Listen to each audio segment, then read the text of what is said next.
Chronique un peu spéciale cette semaine pour à la source des livres, mais ça devient une tradition de temps en temps. Bruno laisse le micro à un lecteur de la librairie Siloé et je prends de mon côté la place d'Agnès Milo. Aujourd'hui, c'est donc Paul-Joseph Bouladou, journaliste et rédacteur en chef de RCF Sarthe, qui est avec nous. Bonjour Paul-Joseph. Bonjour Benoît, bonjour à tous. Et vous allez nous livrer votre coup de cœur. C'est le livre « Moi, Procla, femme de Ponce Pilate » de Christine Pellistrandi et publié aux éditions du Cerf.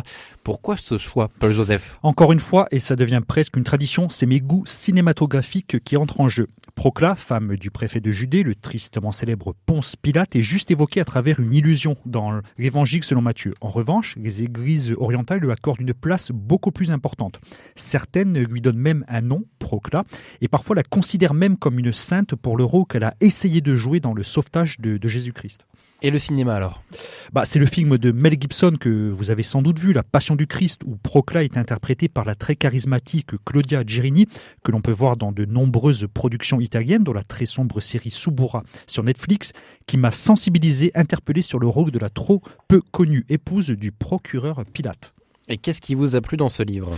Déjà, c'est un livre qui se lit vite, en un peu plus de 160 pages. Christine Pellistrandi, spécialiste de la Bible et de la littérature antique, nous permet de vivre la Passion du Christ depuis les yeux de cette notable romaine un peu perdue jusque-là, il faut le dire, aux frontières de l'Empire.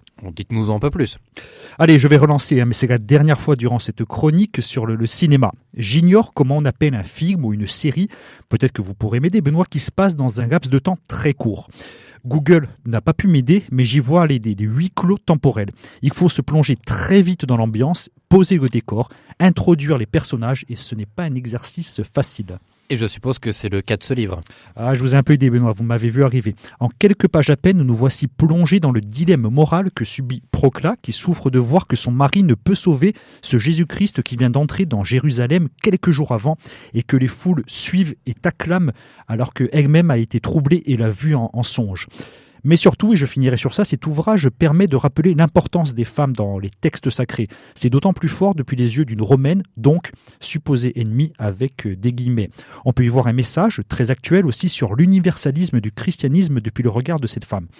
Ou plutôt de ces femmes, car l'écrivaine dresse un portrait de personnages féminins très variés, d'une servante juive à une riche syro-phénicienne, et bien sûr la mère de Jésus et Marie-Madeleine qui toutes croisent Procla. Toutes souffrent avec et pour le Christ qui vit son calvaire sous leurs yeux et, par extension, sous nos yeux de lecteurs. Merci Paul-Joseph Bouladou pour ce coup de cœur. Moi, Procla, femme de Ponce Pilate, publié aux éditions du Cerf. C'est à retrouver chez notre ami Bruno de Châtaignier à la librairie Siloé au Mans.